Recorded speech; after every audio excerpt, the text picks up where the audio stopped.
এবার যারা প্রার্থী হয়েছে তাদের জন্য আমার মেসেজ হলো যে তারা প্রতিষ্ঠানের উন্নয়নের জন্য, যারা নতুন রিপোর্টার আছে তাদের কর্মক্ষমতা বাড়ানোর জন্য বিভিন্ন কর্মশালা আয়োজন করা এবং প্রতিষ্ঠানের যে ধারাবাহিকতাগুলো আছে এগুলো তারা বজায় রাখবে এই প্রত্যাশা করি। নির্বাচনে এখানে কোনো দলীয় রাজনীতির প্রাধান্য পায় না।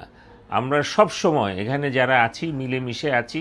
হয়তো তাদের ভিতরে রাজনীতির মতভিন্নতা থাকতে পারে, রাজনৈতিক মতভিন্নতা থাকতে পারে, রাজনীতির চিন্তা চেতনার ভিতরে তাদের ভিন্নতা থাকতে পারে, কিন্তু আমরা এই অ্যাসোসিয়েশনে যখন আমরা একসাথে বসি সকল রাজনীতিক চিন্তা চেতনার ঊর্ধ্বে থেকে আমরা এখানে মিলেমিশে আছি এবং ইনশাল্লাহ থাকবো। আমাদের এখানে কোনো রাজনৈতিক কোনো মতবিরোধ বা মতবিভেদ নাই। কাল থেকেই নির্বাচনের ফলাফল যাই হোক সবাই মেনে নেবে এবং সবাই শান্তিপূর্ণভাবে সহাবস্থান করবে।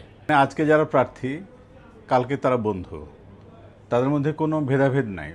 ইলেকশন হতে হবে তাই তারা প্রার্থী হয়, একজন সভাপতি হয়, সেক্রেটারি হয়, কিন্তু ইলেকশনের পরেই তাদের ভিতরে সেই কে কোন পদে দাঁড়ালো আমি হতে পারলাম না এই জিনিসটা কাজ করে না, তারা পরের দিন থেকেই বন্ধু হয়ে যায়।